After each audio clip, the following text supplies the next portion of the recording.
ओम शांति। आज की मुरली की डेट है 23/10/2023, 23 अक्टूबर 2023।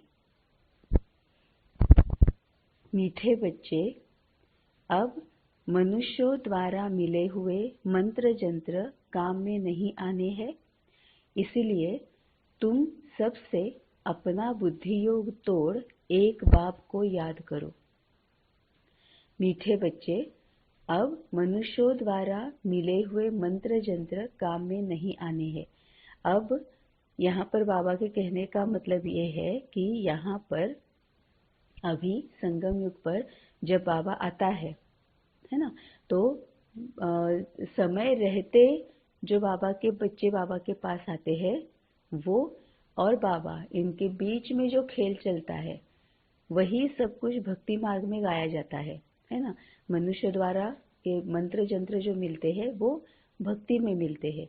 तो यहीं पर जो खेल चलता है, हम बच्चे और बाबा, समय रहते आए हुए जो बाबा के बच्चे हैं, बाबा के पास जो आते हैं वो बच्चे और बाबा, इनके बीच में जो खेल चलता है वही भक्ति मार्ग में गाया जाता है। और उसमें फिर सभी मंत्र जंत्र बताए जाते हैं, है ना। जो भी हम भक्ति में करते हैं, पूजा अर्चना, होम हवन, जप तप, ये सब कुछ जो करते हैं वो सब कुछ बाबा का बताया हुआ कुछ भी नहीं है। वो सब कुछ होता है मनुष्यों का बताया हुआ, है ना। और उसको बाबा कहता है कि ये जो तुम्हें मंत्र जंत्र मिलता है वो कुछ भी अब काम में नहीं आता है। वो मनुष्य द्वारा मिले हुए मंत्र जंत्र काम में नहीं आने हैं, इसीलिए तुम सबसे अपना बुद्धि योग तोड़ एक बाप को याद करो। इसीलिए फिर अब ये जो देह और देह से संबंधित सभी जो बातें हैं उसमें से मन बुद्धि निकालो और बाबा की तरफ लगा लो, है ना।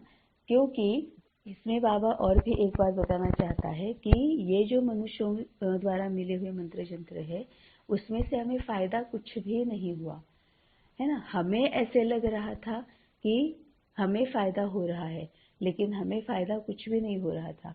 लेकिन जैसे ही बाबा आता है, संगम में बाबा के आने के बाद बाबा जो बातें बताता है वो बातें करने से, वो विधियां करने से हमें फायदा होता है, हमें सद्गति मिलती है ना। सद्गति मिलती है बाबा के आने के बाद, है ना। अब सद्गति मतलब क्या मिलती है? सद्गति मतलब यह है कि एक बाबा जो है वो सत्य है। सत्य मतलब जो अविनाशी है, जो हमेशा रहता है ना। बाबा से जो मिलता है वो ज्ञान होता है। वो ज्ञान कैसा है? वो भी सत्य है। सत्य मतलब अविनाशी है, विनाशी नहीं है, अविनाशी है ना। तो इस वजह से जो गति मिलती है वो भी सत्य होती है, वो अविनाशी गति होती है ना। जैसे बाबा जिसको कहता है कि तुम्हें 21 जन्मों के लिए प्राप्ति पक्का मिलेगी, ये मेरा प्रॉमिस है। लेकिन जैसे कल की मुरली में बाबा ने कहा, वैसे अगर हम इस ज्ञान को, है ना, इस ज्ञान को हम अगर अच्छी तरह से जान लेंगे, मतलब ही बाबा को हम अच्छी तरह से जान लेंगे, बाबा मतलब ज्ञान, ज्ञान को अच्छी तरह से जान लेंगे, तो फिर हमें पूरा कल्प भी हम बहुत अच्छे से, इतना लंबा हम चल सकते हैं। कैसे? गुणों के आधार पर चल सकते हैं। जितना गुण हम इस संगम पर यहाँ पर अपने आप में भर लेंगे, उतना हम लंबे समय तक कल्प में गुणों के आधार पर चल सकते हैं, और वो होती है सद्गति, है ना। लेकिन जो मनुष्यों से जो मंत्र जंत्र मिलते हैं वो उसको फॉलो करते हुए, उसको यूज करते हुए जो हमें मिलता है वो सद्गति नहीं होती है, क्योंकि वो विनाशी रहता है। जैसे बाबा हमेशा कहता है ना कि तुम जो भक्ति में आने के बाद तुम जो दान पुण्य करोगे उसका फायदा कितना होगा? एक जन्म के लिए होगा, है ना। एक जन्म के लिए ही उसका फायदा होता है। लेकिन यहाँ पर बाबा जो देता है, बाबा जो ज्ञान देता है, उसको यूज करने में, उसको धारण करते हुए हम कल्प कल्प तक लंबा चल सकते हैं, पूरा कल्प हम लंबा चल सकते हैं, है। तो ये भी डिफरेंस है गति और सदगति में, कि बाबा से जो मिलता है वो सत्य है, बाबा सत्य है, मतलब अविनाशी है। बाबा से मिला हुआ ज्ञान जो है वो भी सत्य है, अविनाशी है। बाबा से जो वर्षा मिलता है, ज्ञान मतलब पूरा वर्षा, ज्ञान और शक्तियाँ दोनों भी सत्य है, सच है, अविनाशी है ना। और उसकी वजह से फिर जो गति मिलती है वो भी सच है, सत्य है, मतलब अविनाशी होती है। वो मतलब ये अगेन अपने अपने पुरुषार्थ अनुसार है। जितना हम पुरुषार्थ करेंगे, मतलब जितना हम अपने आप में ये सभी गुण और ये भी सभी शक्तियाँ और ये सभी ज्ञान जितना हम इस अपने आप में भरेंगे, उतना ये सत्य मतलब उतना लंबा ये चलता रहेगा। लेकिन भक्ति में यह होता नहीं है। भक्ति में मनुष्य ने बताए हुए मार्ग है, मनुष्यों के बताए हुए मंत्र जंत्र है, मतलब ही जो भी हम रोज की पूजा अर्चना जप तप होम हवन यज्ञ याग ये जो करते हैं ये मनुष्यों का बताया हुआ है। और उसमें कोई ना ज्ञान है ना उसमें कोई अविनाशीपन है ना, तो वो विनाशी है और वो सही ज्ञान भी नहीं है, इसीलिए वो हमेशा के लिए चलता नहीं है। तो गति तो मिलती है, लेकिन कितनी मिलती है, बस एक जन्म के लिए या थोड़े काल के लिए हमें गति मिलती है, हमेशा के लिए गति नहीं मिलती है। तो मीठे बच्चे, अब मनुष्यों द्वारा मिले हुए मंत्र जंत्र काम में नहीं आने हैं, इसीलिए तुम सबसे अपना बुद्धि योग तोड़ एक बाप को याद करो। तुम सबसे अपना बुद्धि योग तोड़ एक बाप को याद करो। ना किसी को छोड़ना है ना किसी को तोड़ना है, लौकिक में बुद्धि योग तोड़ना है। मन बुद्धि जो हमने उनमें सभी देहधारियों में जो अटका के रखी है, मतलब ही बाबा जिसको कहता है मामा चाचा, है ना, जो रिश्तेदारी में हमने बुद्धि योग अटका के रखी है, वहां से बुद्धि योग तोड़ना है और आत्मा समझना है। मैं आत्मा, इस शरीर से सबसे पहले अपने शरीर से बुद्धि योग तोड़ना है। देह और देह से संबंधित सभी बातें, तो सबसे पहले अपने देह में जो हमने मन बुद्धि अटका के रखी है वो सबसे पहले तोड़नी है और बाबा के तरफ लगानी है ना। नहीं तो फिर बाबा तभी तो कहता है ना कि प्रकृति जीत बनो। अब प्रकृति जीत मतलब क्या है, अपने शरीर पर पूरी तरह से जीत पानी मतलब अगर कुछ बीमारी आती भी है तो हाय हाय नहीं करना है ना, हाय हाय नहीं करना है। क्यों बीमारी आई है, शरीर के साथ हमारे कार्मिक अकाउंट्स है ना, वो कार्मिक अकाउंट्स कई सारे प्रकार के होते हैं, शरीर के साथ कार्मिक अकाउंट्स तो कई सारे प्रकार के होते हैं। तो उसकी वजह से हमारे सामने शरीर से संबंधित दुख दर्द आते ही रहते हैं। तो बाबा कहता है फिर उसमें फिर हाय हाय मत करो, ये तुमने ही किया है, तुम्हारा ही किया धरा तुम्हारे सामने आ जाता है ना। इसीलिए जान लो कि रोज तुम जो भी खाना बनाते हैं उस वक्त जो कीड़े मर जाते हैं हमारी वजह हमारे हमसे, या फिर जो गैस स्टोव पर काम करते हैं उसकी वजह से जो जीव जंतु कीड़े मर जाते हैं, है ना, वो भी तो हमें दर्द देता है। फिर हम जहाँ पर रहते हैं वहाँ पर अगर घर में कोई कीड़े मकोड़े आते हैं, पानी से कीड़े मकोड़े आते हैं, है ना, हवा से आते हैं, घर में आते हैं, उनको हम मार देते हैं, है ना। और कई बार तो ऐसे होता है कि बहुत क्रूरता के साथ हम उनको मारते हैं। हमें जब तक हमें पता नहीं रहा, हम भी अगर पीछे मुड़ के देखेंगे, है ना, तो हम डरते हैं उनसे। डर ये हमारी कमजोरी है, या तो हम डरते हैं या तो हमें ऐसे ना घृण होती है। फॉर एग्जाम्पल चिपकली, किसी को चिपकली को देख के, या फिर किसी को कॉकरोचों से, कॉकरोचेस जो होते हैं उनसे वो एक घृण होती है। अच्छा नहीं लगता है देखना। तो ये हमारी कमजोरी है, हमने हमारी कमजोरी की वजह से इन बेचारे प्राणियों को, कीड़े मकोड़े जो भी है, इनको बहुत क्रूरता के साथ हमने उनको मारा है ना। कभी हम ठंडा पानी उन पर फेंकते हैं, कभी हम गर्म पानी फेंकते हैं, क्योंकि मुझे भी याद है चिपकली से मुझे बहुत डर भी लगता था और चिपकली से मुझे घिन आती थी। मुझे ऐसे मतलब उल्टी उल्टी जैसे होता था जब मैं चिपकली को देखती थी तब। तो मैं अगर कभी चिपकली दिखती थी तो मैंने कई बार उसके मतलब एक बार तो मुझे याद है मैंने गर्म पानी भी उसके ऊपर फेंका है। अब जब मुझे याद आता है तो मुझे बहुत दुख होता है। मैंने माफी मांग ली, सब कुछ हुआ, लेकिन ऐसे लगता है कि अज्ञान की वजह से हम क्या क्या करते हैं।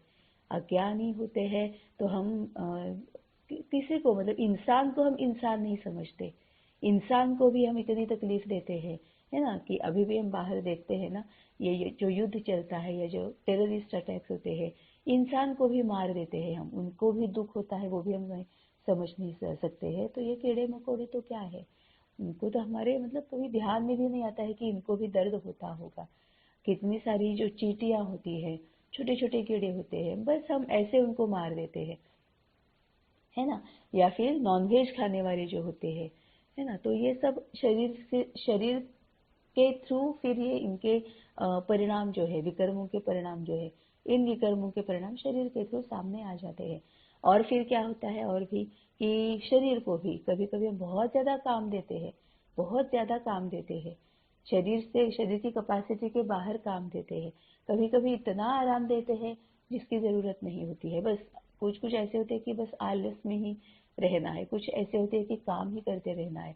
कभी कभी ऐसे होता है कि किसी ड्यू टू सम और द अदर रीजन पानी हम कम पीते हैं, कभी कभी अज्ञान की वजह से बहुत ज्यादा पानी पीते हैं।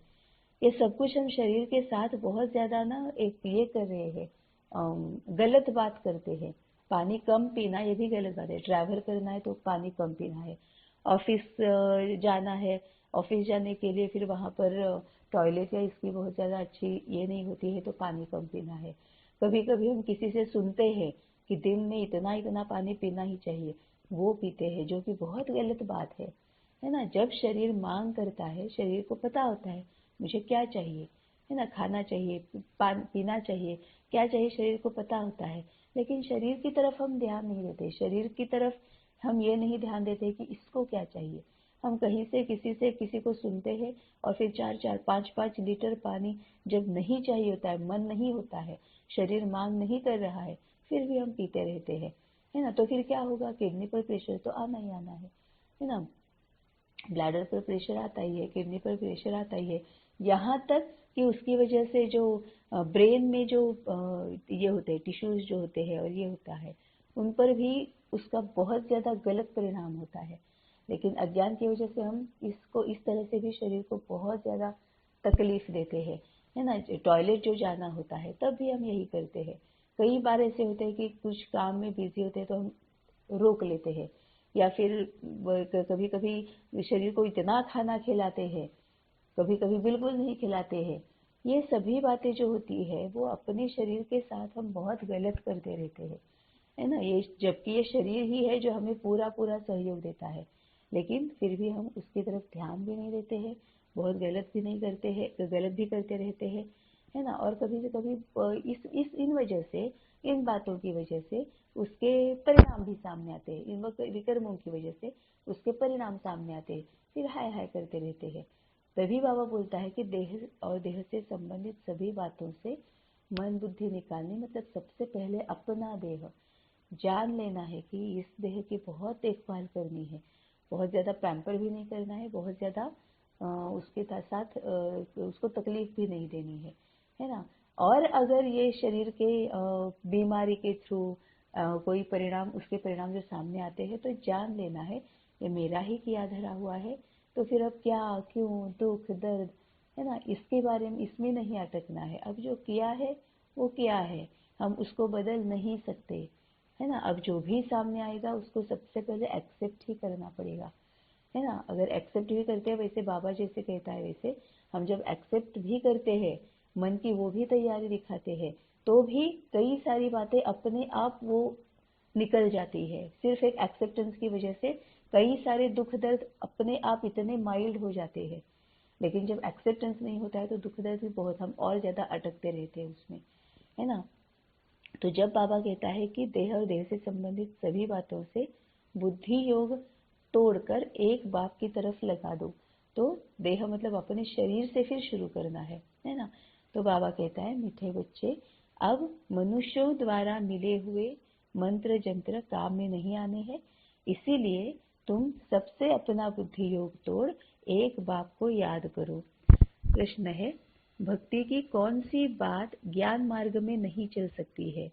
भक्ति की कौन सी बात ज्ञान मार्ग में नहीं चल सकती है?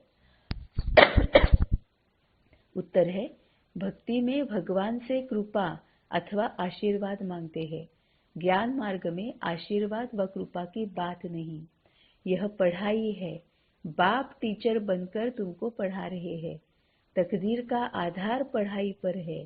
अगर बाप कृपा करे तो सारा क्लास ही पास हो जाए, इसीलिए ज्ञान मार्ग में कृपा व आशीर्वाद की बात नहीं। हर एक को अपना अपना पुरुषार्थ जरूर करना है। कल जैसे बाबा ने कहा था ना कि तुम तो सबसे पहले इसी नशे में रहो कि हमें कौन पढ़ा रहा है ना, भगवान पढ़ा रहा है। कौन है भगवान? हमारा बाप है, खुद का बाप है ना। मतलब लौकिक में अगर कभी ये पता चल जाएगा कि ये कोई फलाना फलाना बहुत जो फेमस जो कोई कोई इंसान है, बहुत पैसे वाला फेमस है, जिसके पास धन भी बहुत है स्थूल, और उसको उसकी पोजीशन बहुत अच्छी है ना, उसके नाम मान शान सब सब बहुत अच्छा है, और फिर कभी पता चल जाएगा है कि मैं उसकी बेटी हूँ, है ना, तो फिर कैसे मतलब क्या होगा ना। और वो भी मतलब तैयार है मुझे एक्सेप्ट करने के लिए, तो फिर पूरा मतलब दुनिया ही बदल जाती है। एक नशा चढ़ जाता है ना, पूरा हमारा चाल चलन सब कुछ बदल जाता है। वही बाबा बोलता है कि तुम भी हमेशा याद करो कि तुम याद रखो कि तुम बच्चे किसके हो। ये कल की मुरली में ही बाबा ने कहा था कि नशा रखो कि तुम भगवान के बच्चे हो, कोटों में कोई हो, है ना, इतने सारे कोटो आत्माएं हैं, उनमें से कोई तुम हो। वही बाबा अभी भी कह रहा है कि भक्ति में भगवान से कृपा अथवा आशीर्वाद मांगते हैं, ज्ञान मार्ग में आशीर्वाद व कृपा की बात नहीं है ना। बाबा कहता है यहाँ पर मैं तुम्हें वरदान बहुत देता हूँ, आशीर्वाद बहुत देता हूँ, लेकिन इसके साथ साथ मैं उसको प्रत्यक्ष करने की विधि बताता हूँ। जो उस विधि को फॉलो करेगा उसके लिए वो वरदान वो आशीर्वाद प्रत्यक्ष हो जाएगा, है ना। और जो विधि जो है मतलब ये क्या है, पुरुषार्थ करने के लिए वह बोलता है। विधि मतलब क्या है, वो विधि फॉलो करना मतलब पुरुषार्थ करना। तो भक्ति में भगवान से कृपा अथवा आशीर्वाद मांगते हैं, ज्ञान मार्ग में आशीर्वाद व कृपा की बात नहीं। यह पढ़ाई है, बाप टीचर बनकर तुमको पढ़ा रहा है। तकदीर का आधार पढ़ाई पर है। पढ़ाई मतलब क्या है कि जो भी सुन रहे हैं, पढ़ रहे हैं, देख रहे हैं, है ना, तो पढ़ रहे हैं मतलब पढ़ रहे हैं, जो अक्षर है वो जो पढ़ रहे हैं उसको समझना है, उसका मीनिंग क्या है उसके ऊपर मनन चिंतन करना है, विचार सागर मंथन करना है ना। उस पर खुद सोचना है, उसको बाबा पढ़ाई बोलता है ना। नहीं तो फिर होता है भक्ति मार्ग में भी तो हम वही करते आए हैं ना कि 2-2 3-3 घंटे पूरा पूरा दिन भी स्तोत्र मतलब लाख बार बोलने वाली हूँ, कोटि बार कोई स्तोत्र बोलने वाली हूँ, है ना। ये कितनी बार हम लाखों बार कोटि बार एक एक स्तोत्र, कोई मंत्र या फिर कोई पाठ उसका हम पठन करते आए, लेकिन उससे फायदा कुछ भी नहीं हुआ। क्यों? क्योंकि हमने वो सिर्फ किसी और का इंटरप्रिटेशन, किसी और की मत, भगवान के बारे में, देवियों के बारे में, देवताओं के बारे में किसी और की जो मत है उसने वो लिख के रखी है।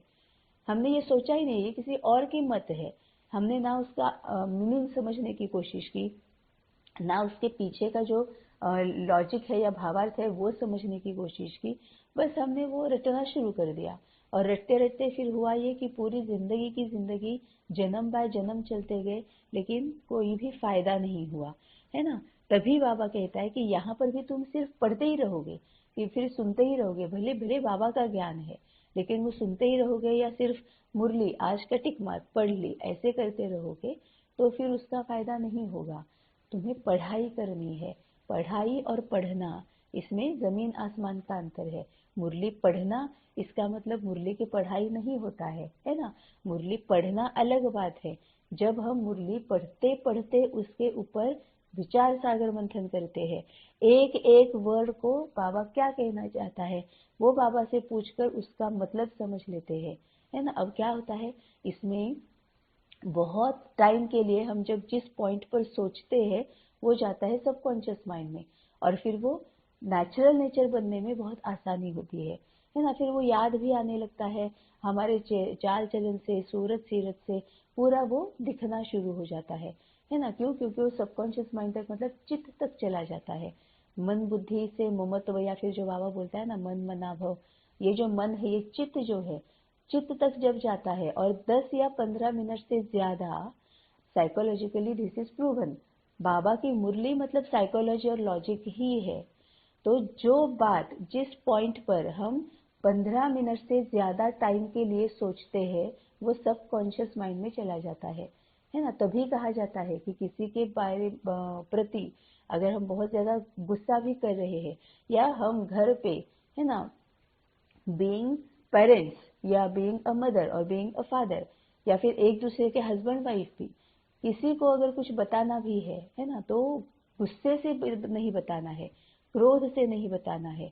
वो अगर तुम 12-15 मिनट से ज्यादा गुस्सा गुस्सा गुस्सा गुस्सा करते रहोगे, वो सुनेगा ही नहीं, या फिर वो इतना उतना उसके अंदर तक जाएगा, गुस्सा और क्रोध इतना अंदर तक जाएगा कि वो भी फिर रिबेलियस हो जाता है ना। इसीलिए बाबा भी पढ़ाई मतलब क्या कहता है, मनन चिंतन के बारे में क्यों कहता है, विचार सागर मंथन के बारे में क्यों कहता है, क्योंकि 15 मिनट अगर किसी पॉइंट पर हम ये करते हैं, सोचते हैं, चर्निंग करते हैं, मनन चिंतन करते हैं, तो वो चित्त तक चला जाता है, सबकॉन्शियस माइंड तक चला जाता है, और फिर वो इमीडिएटली जब जरूरत है तब याद आना, या फिर हमारे एक्शन से वो याद आना, मतलब ही नेचुरल नेचर बनना।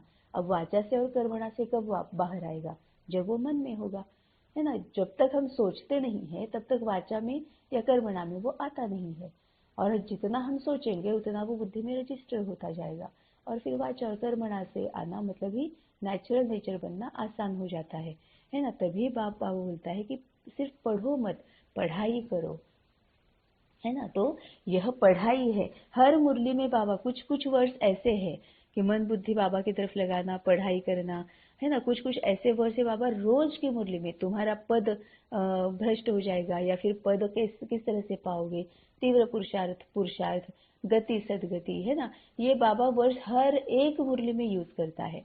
तो जो ऐसे कॉमन वर्ड्स है, कॉमन मतलब जो ज्यादा रोज की मुरली में जो वर्ड्स आते हैं, उनके बारे में तो मनन चिंतन बहुत जरूरी है, बहुत ज्यादा जरूरी है ना। तभी बाबा क्या कहना चाहता है, बाबा यहाँ पर क्यों आया है, और बाबा ने हमें ही पहले क्यों पकड़ा है, वो समझ में आ जाता है ना।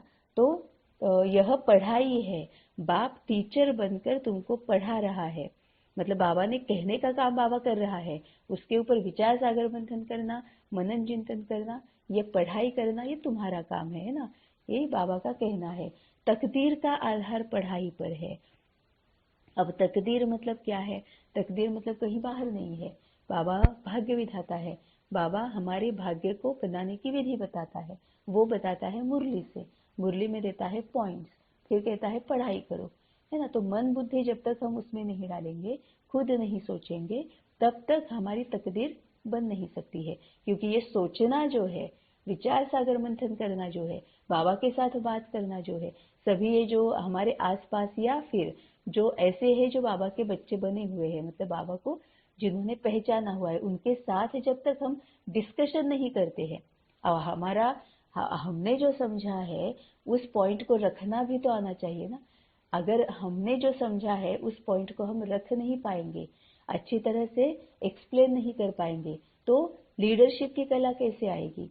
लीडरशिप की कला जो होती है ना, उसकी तरफ तो हम बहुत ज्यादा उसको इग्नोर करते रहते हैं, जबकि वो 16 कलाओं में से है। और बाबा कहता है एक कला भी अगर तुम्हारी ठीक नहीं होगी तो भी तुम चंद्रवंशी में आ जाओगे, फिर तुम सतयुग में नहीं आओगे, फिर तुम त्रेतायुग में आओगे, सूर्यवंशी नहीं बनोगे, चंद्रवंशी बनोगे। तो लीडरशिप की कला मतलब भी क्या है, लीडरशिप की कला मतलब हम जो चाहते हैं, हम जो समझ गए हैं, हमारी जो मत है, वो भी सबके सामने बहुत अच्छी तरह से रखनी आनी चाहिए ना।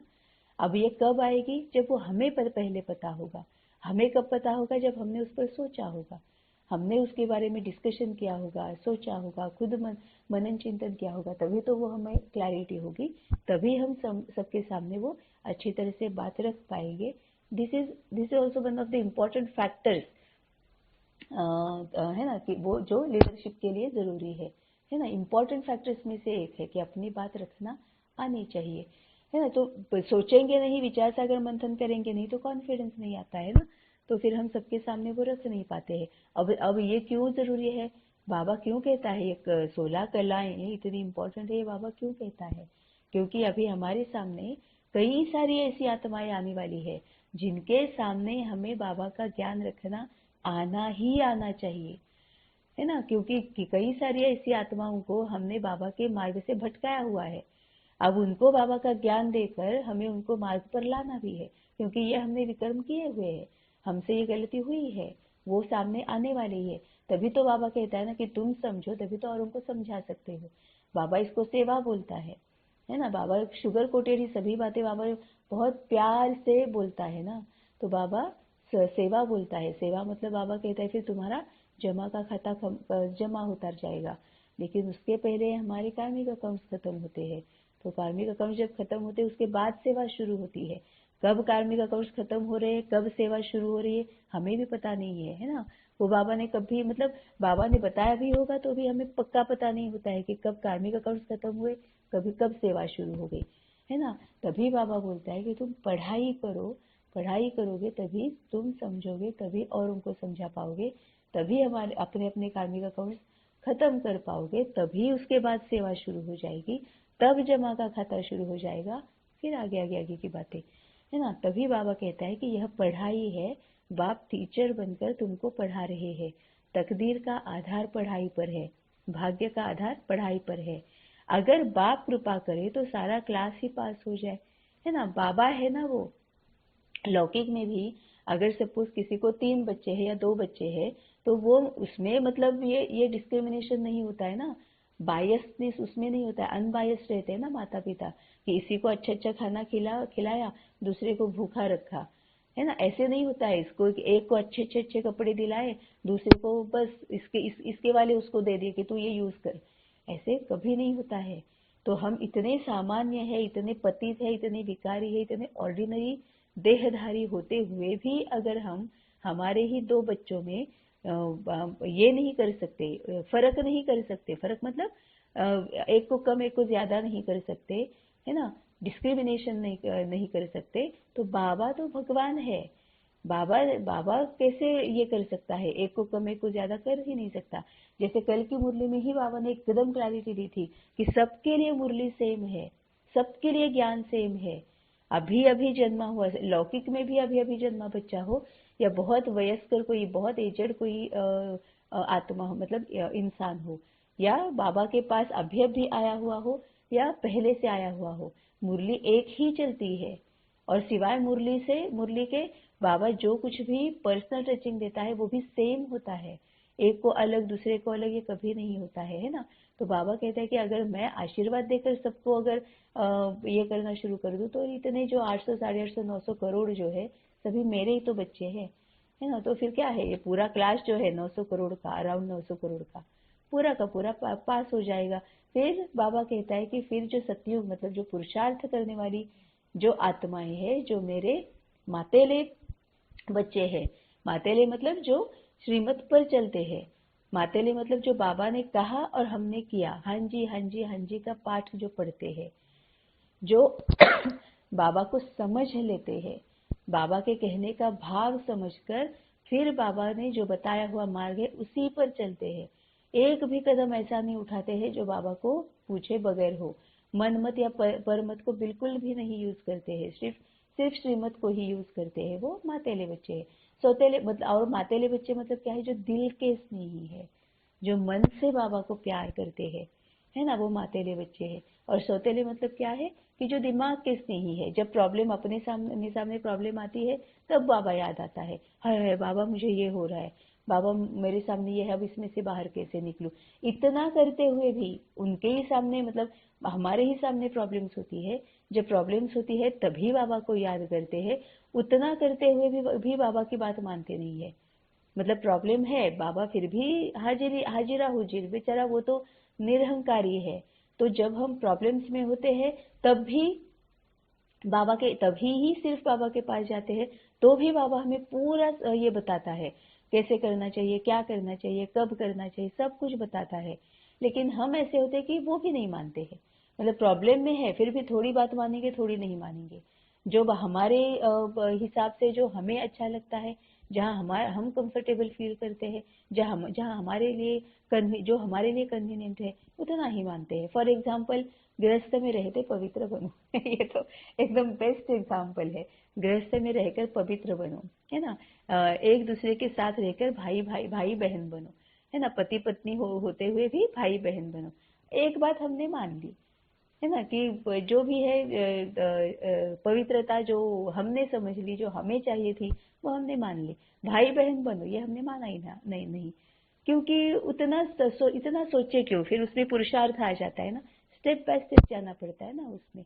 अगर भाई बहन सबके साथ बनकर रहना है, आत्मा के स्तर पर अगर भाई भाई बनकर रहना है, फिर वो चाहे पत्नी हो, चाहे पति हो, चाहे बेटा हो, चाहे बेटी हो, माँ हो, बाप हो, भाई हो, बहन हो, कोई भी हो लौकिक में, हर एक के साथ बाबा बोलता तो है ना कि गृहस्थ में रहकर भाई भाई बनकर रहो।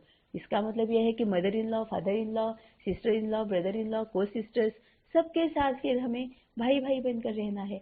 वो तो हम नहीं मानते हैं, क्योंकि फिर उसमें पुरुषार्थ लगता है, उसमें स्टेप बाय स्टेप जाना पड़ता है। उसमें हमारे हमारे में जो ज्ञान गुण और शक्तियां जो है वो पहले हम अपने में धारण करनी पड़ती है, फिर उनके साथ उनको सहयोग देना पड़ता है।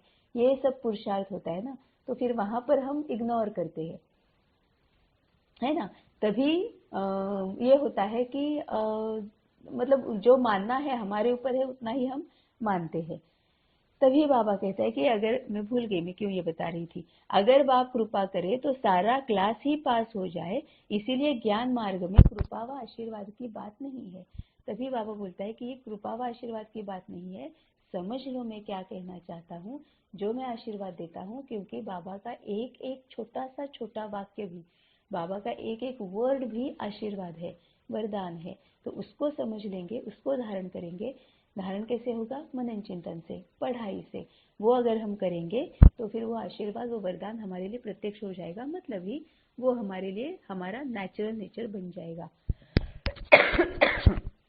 और ये नेचुरल नेचर बनना, इसीलिए ही तो ये सब, ये जो कुछ भी चल रहा है आटा पिटा, वो उसीलिए तो चल रहा है ना, कि नेचुरल नेचर बनाना है, ज्ञान को, गुणों को, शक्तियों को नेचुरल नेचर बनाना है। तो हर एक को अपना अपना पुरुषार्थ जरूर करना है। मतलब बाबा जो विधियां बताता है उस पर अपना जो जितना चलेगा उतना वो पाएगा, है ना, जो जितना करेगा उतना पाएगा, बाबा हमेशा बोलता है। धारणा के लिए मुख्य सार, पहली पॉइंट है, अपना पुराना बैगेज 21 जन्मों के लिए ट्रांसफर करना है, इंश्योर कर ट्रस्टी हो संभालना है।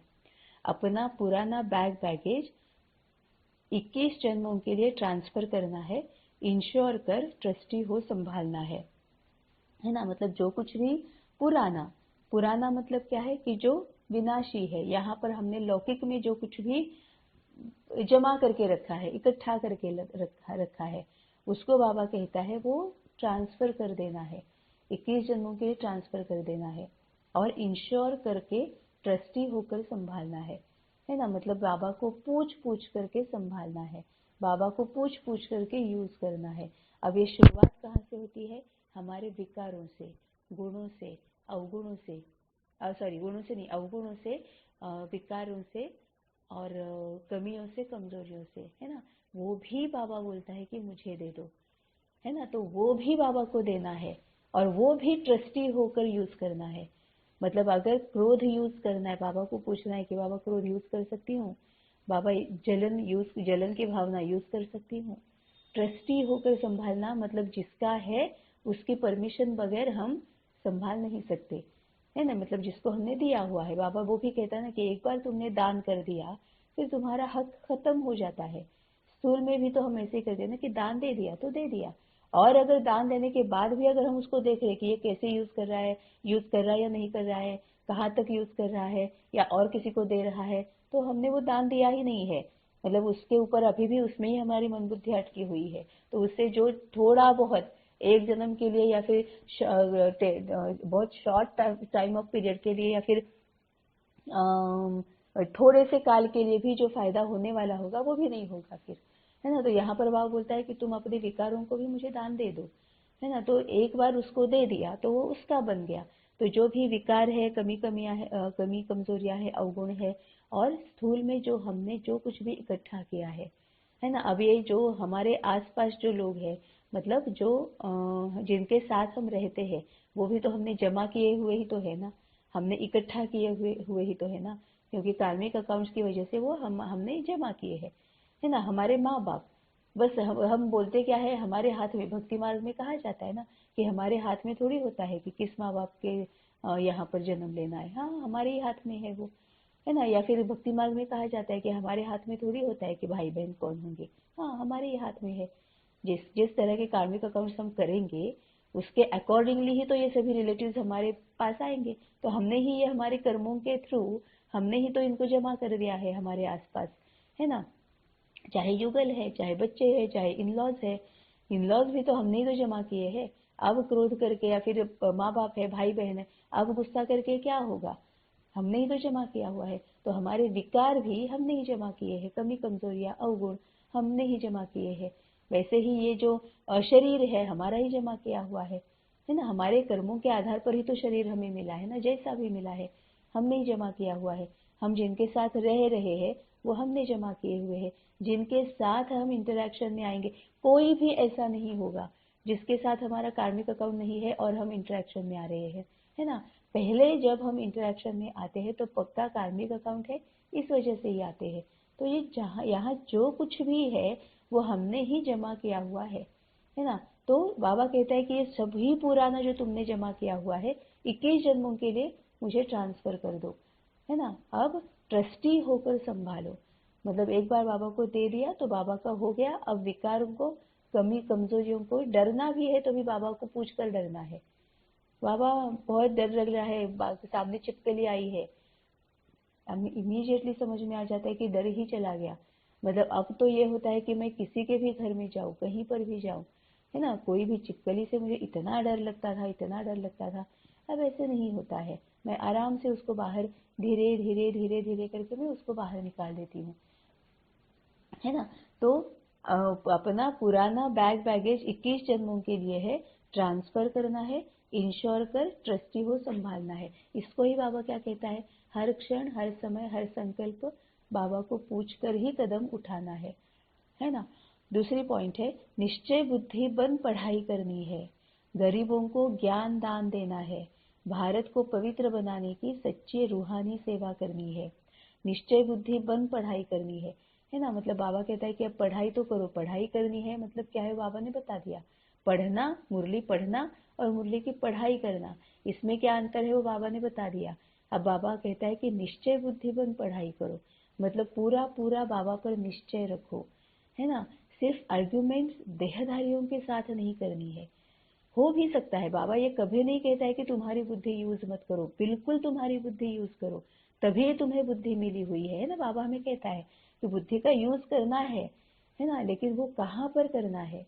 अगर बाबा के मुरली के कुछ पॉइंट्स ऐसे भी है जिसके अर्थ हम कुछ अलग समझ रहे हैं, कोई और कुछ अलग समझ रहा है, तो जाना किसके पास होगा, बाबा के पास जाना होगा कि बाबा मैं ये समझ रही हूँ, मुझे ऐसे लग रहा है, और कोई जो भाई है बहन है उनको ऐसे लग रहा है, तो इसका सही मीनिंग क्या है।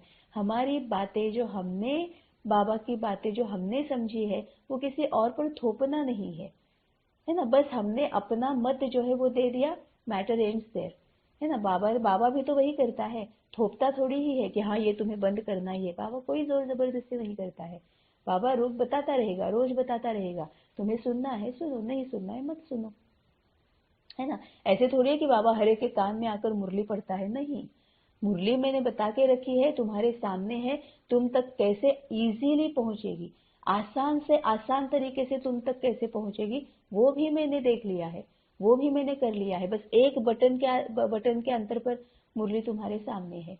अब तुम्हें पढ़नी है नहीं पढ़नी है, अब तुम्हें इस पर सोचना है नहीं सोचना है, ये तुम्हारा काम है, उसमें मैं क्या कर सकता हूँ, है ना। तो वही होता है कि हमें भी किसी पर भी जोर जबरदस्ती नहीं करनी है। दूसरी बात यह है कि निश्चय बुद्धि कहाँ पर होनी चाहिए, बाबा पर होनी चाहिए। निश्चय बुद्धि बंद पड़नी है कि यहाँ पर भी अगर कोई difference of opinion, different opinions है, डिफरेंस ऑफ ओपिनियंस कहीं पर आते हैं तो हमें जाना है बाबा के पास कि बाबा ऐसे ऐसे तुम बताओ, है ना। उसके ऊपर फिर आर्ग्यूमेंट्स करनी है, लड़ाई झगड़ा करना है, मैं ही सही हूँ तू गलत है, ये बात ही नहीं है। अपनी बात सामने रखो, अगर किसी को नहीं एक्सेप्ट होती है कोई बात नहीं, नहीं हो रही है उसको एक्सेप्ट, छोड़ दो, फुल स्टॉप लगा दो, है ना। हो सकता है हम भी गलत है, हो सकता है वो गलत है, जैसे हमें लगता है कि वो गलत है वैसे उनको लग रहा है कि हम गलत है, ओके फाइन। अगर हम गलत है बाबा के साथ बात करेंगे तो वो क्लियर हो जाएगा, है ना। तो बाबा पर निश्चय बुद्धि होनी चाहिए। अगर कुछ हमें ऐसे लग रहा है कि मैं अलग सोच रहा हूँ या सामने वाला अलग सोच रहा है, बिना आर्ग्यूमेंट्स के, बजाय आर्ग्यूमेंट्स के बाबा के पास जाओ। इतनी निश्चय बुद्धि होनी चाहिए कि बाबा जवाब बता ही देगा, बाबा क्लैरिटी दे ही देगा। ये निश्चय बुद्धि होनी चाहिए, और यही निश्चय बुद्धि अपने आप पर भी होनी चाहिए, और यही ड्रामा पर भी होनी चाहिए। तो निश्चय बुद्धि बन पढ़ाई करनी है, गरीबों को ज्ञान दान देना है। अब ये गरीब मतलब कौन? जो लौकिक में या स्थूल में गरीब है वो नहीं। गरीबों को ज्ञान दान मतलब जिनके पास आत्मा का धन बचा ही नहीं है, जो आत्मा के लेवल पर बहुत गरीब हो चुके हैं, मतलब कोई भी ज्ञान गुण शक्ति जिनमें बिल्कुल भी बची नहीं है, तो पूरी तरह से विकारों को, कमी कमजोरियों को, अवगुणों को ही यूज कर रहे हैं, उनको ज्ञान दान देना है। अब ज्ञान दान देना है, इसका मतलब ये नहीं कि वाचा और कर्मणा से ही देना है, हम मनसा से भी दे सकते हैं ना। क्योंकि बहुत ज्यादा गुस्से में, बहुत ज्यादा दुख में और बहुत ज्यादा डरी हुई कोई भी आत्मा वाचा और कर्मणा से को कुछ भी समझ नहीं पाएगी। उसके लिए मनसा ही जरूरी होती है ना। तो मनसा वाचा कर्मणा हमें ज्ञान दान देते रहना है। भारत को पवित्र बनाने की सच्ची रूहानी सेवा करनी है। अब यहाँ पर बाबा का भारत का मतलब पूरी दुनिया, पूरी सृष्टि। बाबा के लिए पूरा खंड भारत खंड ही है। हमने, ये मनुष्य ने उसके अलग अलग अलग खंड बनाए हैं, बाबा के लिए सिर्फ एक भारत खंड है।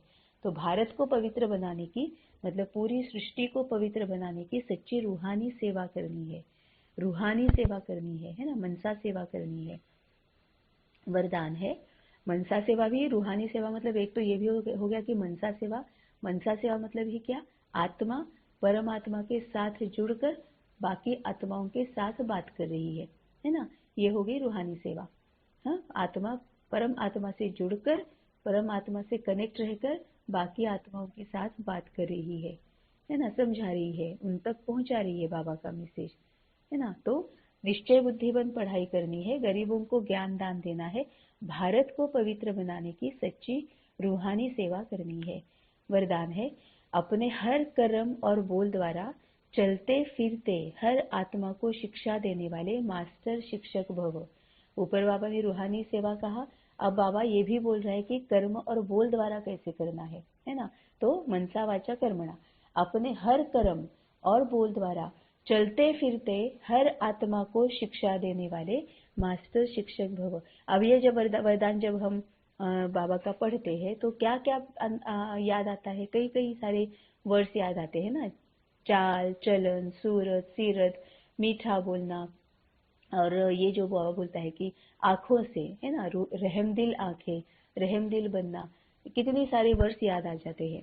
तो जैसे आजकल चलती फिरती लाइब्रेरी होती है, ऐसे आप भी चलते फिरते मास्टर शिक्षक हो। सदा अपने सामने स्टूडेंट देखो, अकेले नहीं हो, सदा स्टूडेंट के सामने हो, सदा स्टडी कर भी रहे हो और करा भी रहे हो। योग्य शिक्षक कभी स्टूडेंट के आगे अलबेले नहीं होंगे, अटेंशन रखेंगे। आप सोते हो, उठते हो, चलते हो, खाते हो, हर समय समझो हम बड़े कॉलेज में बैठे हैं, स्टूडेंट देख रहे हैं। कितना ब्यूटीफुली बाबा ने पूरा क्लियर कर दिया कि अब इसको मतलब और ज्यादा यही नहीं है, कोई डाउट्स ही नहीं रहेंगे, है ना। तो जैसे आजकल चलती फिरती लाइब्रेरी होती है, ऐसे आप भी चलते फिरते मास्टर शिक्षक हो। अब इसमें भी बाबा क्या कह रहा है? लाइब्रेरी मतलब क्या है? पूरा ज्ञान। लाइब्रेरी मतलब सिवाय ज्ञान के और कुछ भी नहीं, हर प्रकार का पूरा ज्ञान, जो आपको चाहिए वो ज्ञान वहां पर मिल जाएगा। बाबा बोल रहा है तुम ऐसी चलती फिरती लाइब्रेरी जैसे होती है वैसे तुम हो, मतलब तुम मतलब पूरा ज्ञान हो। तभी तो बाबा कहता है कि मास्टर शिक्षक हो, है ना। अभी शिक्षक कौन है? बाबा है ना। आत्मा के लिए बाबा बोल रहा है ना, तो परम आत्मा ही सिर्फ शिक्षक है, और कोई भी शिक्षक नहीं है ना। तो परम आत्मा शिक्षक है, मतलब ही ज्ञान है, बाबा मतलब ज्ञान है। और बाबा बोल रहा है कि तुम चलते फिरते मास्टर शिक्षक हो, सदा अपने सामने स्टूडेंट देखो, अकेले नहीं हो, सदा स्टूडेंट के सामने हो, है ना। तो फिर बनसा भी, वाचा भी और कर्मणा भी, हमारे चाल चलन, सूरत सीरत, सूरत मतलब जो चेहरे पर से जो दिखाई देता है, एक फेशियल एक्सप्रेशन जो होती है, उसमें सब कुछ आता है ना। जो बाबा बोलता है कि दिव्यता जो होती है आंखों की, वो भी आता है। चेहरे से रहमदिलता भी प्रत्यक्ष होती है ना। और फिर भी जो मीठा बोलना जो होता है वो भी प्रत्यक्ष होता है। है ना। और कर्मणा से फिर बॉडी लैंग्वेज से भी हम औरों को सिखा रहे हैं, है ना। तो मनसा भी, वाचा भी और कर्मणा भी।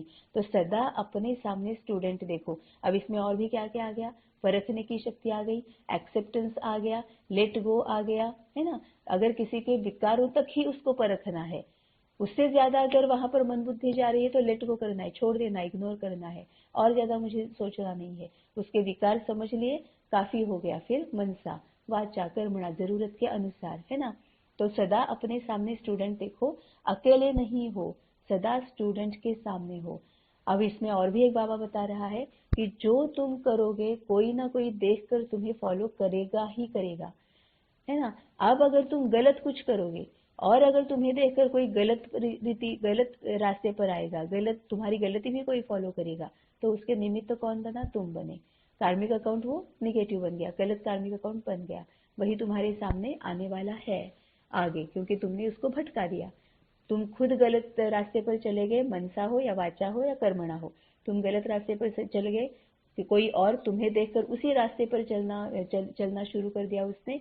अब क्या होगा, संगम पर मैं जब आऊंगा तो पहले तुम्हें पकड़ूंगा, तुम्हें सही रास्ता दिखाऊंगा, उस पर तुम चलना शुरू करोगे। जब तुम चलना शुरू करोगे तभी तुम औरों को फिर से उस रास्ते पर लेके आओगे, क्योंकि वो जिम्मेवारी तुम्हारी ही है, आज नहीं तो कल, लेकिन उनको तुम्हें ही फिर वापस सही रास्ते पर लाना है।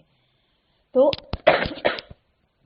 सदा अपने सामने स्टूडेंट देखो, अकेले नहीं हो, सदा स्टूडेंट के सामने हो। मतलब कितना जरूरी है बाबा को सही रीति से समझना, है ना। सदा स्टडी कर भी रहे हो और करा भी रहे हो। योग्य शिक्षक कभी स्टूडेंट के आगे अलबेले नहीं होंगे, अटेंशन रखेंगे। आप सोते हो, उठते हो, चलते हो, खाते हो, हर समय समझो हम बड़े कॉलेज में बैठे हैं, स्टूडेंट देख रहे हैं। अब अगर हमारे सामने इस तरह से आता है कि हम कहीं बाहर है और हम ये सब देख रहे हैं, वहां पर हमें कैसे बोलना है, चलना है, उठना है, बैठना है, खाना है, पीना है, तो फिर भी हम देहभान में है, हम हद की सोच रहे हैं। हमें ये सोचना है हमारे घर से। Charity begins at home. हमारे ये जो आसपास जिनके साथ हम रह रहे हैं, है ना, वो भी हमारे स्टूडेंट है ना। युगल है, पति है, पत्नी है, माँ बाप है, भाई बहन है, या फिर बच्चे है, इन लॉज है ना, जो भी है, को सिस्टर्स है, या फिर ये जो brother in laws, sister in laws, जो भी है, जिनके साथ भी हम रह रहे हैं, है ना। तो चैरिटी बिगिंस एट होम, तो वो स्टूडेंट है। मतलब बाबा कहता है कि तुम्हारा उठना भी किस तरह से होना चाहिए, तुम्हारा सोना भी किस तरह से होना चाहिए, है ना। हर कोई तुम्हें देख रहा है और देखते देखते वही कर रहा है।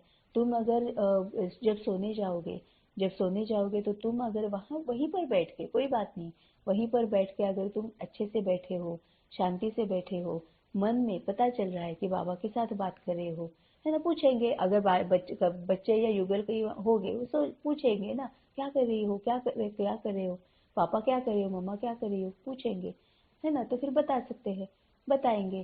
तो अगर वो देख रहे हैं कि ये किसी के साथ बात करी है मन में, फिर वो उनको पता चलेगा कि बाबा के साथ बात करनी होती है, सब कुछ बताना होता है, और फिर शांति से आराम से सोना है ना। तो हम क्या कर रहे हैं फिर, हम अपने आप को मनसा वाचा कर्मणा सभी तरफ से प्रत्यक्ष कर रहे हैं ना। 1 दिन, 2 दिन, 15 दिन, 3 हफ्ते, एक महीना, उसके बाद तो वो करेंगे ही करेंगे, अननोइंगली करना शुरू कर देंगे। ये भी होता है, अननोइंगली करना शुरू हो जाता है ना। तो योग्य शिक्षक कभी स्टूडेंट के आगे अलबेले नहीं होंगे, अटेंशन रखेंगे। आप सोते हो, उठते हो, तभी तो कहा जाता है ना ब्रह्मा बाबा का कि 24/7 वो अवेयर रहता था। मतलब उनका चलना, बैठना, उठना, चलना, खाना पीना, सोना, है ना, ये सब कुछ बिल्कुल मतलब इतना अल्लद जिसको बोलता है, इतना हल्का हल्का होता था। मतलब बहुत ये होता था, जैसे पता चल जाता था कि बहुत हल्के है ना। तो आप सोते हो, उठते हो, चलते हो, खाते हो, हर समय समझो हम बड़े कॉलेज में बैठे हैं, स्टूडेंट देख रहे हैं, है ना। अब यहाँ पर और भी एक क्या समझ में आ जाता है कि जो वाचा और कर्मणा, ये तो हमारे आसपास के देख रहे हैं, है ना, लेकिन मनसा वो तो पूरी दुनिया हमें सुन रही है। मनसा पूरी दुनिया हमें सुन रही है। तो हम क्या संकल्प क्रिएट कर रहे हैं, सभी तक पहुंच रहे हैं, और सभी के वही जो थॉट्स है वो ट्रिगर भी होते हैं। आजकल तो कितनी बार हमें भी एक्सपीरियंस होता है ना कि कोई एक थॉट हमें आता है तो बाद में पता चलता है कि यही थॉट कितनों को आया हुआ है, कई सारे इसी लाइन पर सोच रहे हैं, है ना। तो इसका मतलब ये क्या है कि एक तो बाबा की टचिंग भी होती है, दूसरा हमारी भी सोच होती है ना। हम जब सोचते हैं तो कई सारों के ऊपर वो हिट करती है एनर्जी वाइब्रेशन जो भी है, और उनके भी वही ट्रिगर होते हैं। तो सिर्फ वाचा और कर्मणा ही नहीं, मनसा से भी हम कितनों को प्रभावित कर रहे हैं। तो बाबा वही कह रहा है कि जो कुछ भी मनसा वाचा कर्मणा तुम कर रहे हो, हमेशा याद रखना है कि कोई ना कोई सुन रहा है, कोई ना कोई फील महसूस कर रहा है, कोई ना कोई देख रहा है।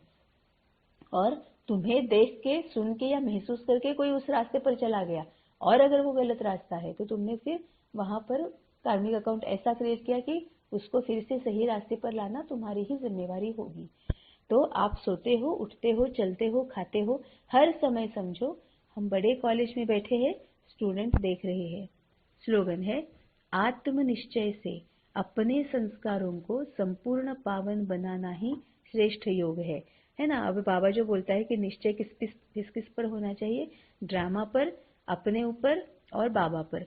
तो इस यहाँ पर अभी स्लोगन है बाबा ने आत्मनिश्चय पर, मतलब अपने आप पर भी निश्चय होना चाहिए, और आत्मनिश्चय मतलब आत्मा पर भी निश्चय होना चाहिए। खुद पर और आत्मा पर दो अलग ये है पर्सपेक्टिव, या फिर दो अलग एंगल्स हैं। एक तो आत्मनिश्चय मतलब अपने आप पर भी निश्चय, वो तो हो गया, और आत्मा पर निश्चय मतलब बाकी की जिनके साथ हम रह रहे हैं वो भी आत्मा है। तो जैसे मुझ में कमियां हैं, कमजोरियां हैं, विकार है, वैसे उनमें भी है। जैसे मुझे पुरुषार्थ करना पड़ना है, पुरुषार्थ के लिए या फिर गुणों को धारण करने के लिए मुझे टाइम लेना पड़ता है, मुझे टाइम लेना जरूरी है ना। तो वैसे उनको भी है, एक बार में कहा और वो समझ गए, ऐसे होने वाला नहीं है ना। तो आत्मनिश्चय से अपने संस्कारों को संपूर्ण पावन बनाना, कि मैं भी ये कर सकता हूँ, मैं भी ये कर सकती हूँ, अपने संस्कारों को संपूर्ण पावन बनाना, मैं इन विकारों को छोड़ सकती हूँ, मैं संस्कारों को, ज्ञान को, शक्तियों को, गुणों को धारण कर सकती हूँ, है ना। नहीं तो फिर ऐसे होता है ना कि हाँ उठना तो है अमृत वेले, देखते हैं बाबा कब उठाता है। बाबा पर तो निश्चय है, लेकिन अपने आप पर निश्चय नहीं है तो वो वर्कआउट होने ही वाला नहीं है ना। वो काम नहीं करेगा ही नहीं, क्योंकि बाबा तो उठाता ही उठाता है। अमृत वेले में नींद खुलती ही खुलती है, खुलेगी नहीं ऐसे हो ही नहीं सकता। अब अपने आप पर भी निश्चय होना चाहिए कि मैं उठ गई, बाबा ने उठा दिया और मैं उठ गई, समय ने उठा दिया और मैं उठ गई, ड्रामा ने उठा दिया और मैं उठ गई, कुदरत ने उठा दिया और मैं उठ गई, है ना। तो अपने आप पर भी होना चाहिए। कई बार तो ऐसे भी होता है ना कि कुछ हम कर रहे होते हैं, एकदम से थॉट आ जाता है कि नहीं नहीं ये ऐसे नहीं, ऐसे ऐसे होना चाहिए, हम उसको इग्नोर कर देते हैं, है ना। और हमें जैसे दिखता है, हद में रहकर हमें जैसे अच्छा लगता है, सही लगता है, वही हम करते हैं। और फिर बाद में ये समझ में आता है कि अरे नहीं, ये थॉट तो आया था कि मुझे ऐसे नहीं ऐसे ऐसे करना चाहिए, है ना। तो अपने आप पर भी निश्चय नहीं है कि बाबा ने कहो, समय ने कहो, ड्रामा ने कहो, कुदरत ने कहो, तुम्हें रास्ता तो दिखाया था, है ना, वो तो दिख गया था, लेकिन अपने आप पर भी निश्चय नहीं है। कौन सा वाला निश्चय नहीं है कि मैं इनको ही फॉलो करूंगी, ये निश्चय नहीं है। मन मत ही फॉलो करनी है ना। तो यहाँ पर गलती भी हो जाती है ना, गलत ही हो जाता है। तो आत्मनिश्चय से अपने संस्कारों को संपूर्ण पावन बनाना, कि अपने आप पर भी निश्चय, कि बाबा ने कहा है, इंटेंस थॉट आया है, अंदर से टचिंग मिली है, तो मैं वही करूंगी। मतलब ही क्या बाबा बोल रहा है, स्वराज्य अधिकारी, मतलब ही अपने मन बुद्धि पर हमारा कंट्रोल। मन जैसे चला रहा है वैसे नहीं चलना है, हमें अपने मन को चलाना है ना। ये जब स्वराज्य अधिकारी जब हम होंगे, तभी तो वो श्रेष्ठ योग है ना। वही फिर उसका ही फायदा है ना, तभी तो सदगति मिलेगी ना। नहीं तो फिर सिर्फ गति में रहेंगे कि एक के बाद दूसरा जन्म, दूसरे के बाद तीसरा जन्म, तीसरे के बाद चौथा जन्म, और वहां गति कहाँ पर मिल रही है, एकदम स्पीड से विकारों को यूज कर रहे हैं, सदगति नहीं मिल रही है ना। तो वही तो श्रेष्ठ योग है जहां पर हम संपूर्ण पावन बन जाएंगे। तो आत्मनिश्चय से मतलब एक तो बाबा पर निश्चय, दूसरा ड्रामा पर निश्चय और अपने आप पर निश्चय, तीनों पर निश्चय होगा, तभी हम समय रहते अपने आप को संपूर्ण और कर्मातीत बना पाएंगे, है ना। और औरों को भी बनने में सहयोग दे पाएंगे, है ना। तभी आत्म निश्चय से अपने संस्कारों को संपूर्ण पावन बनाना ही श्रेष्ठ योग है। ओम शांति।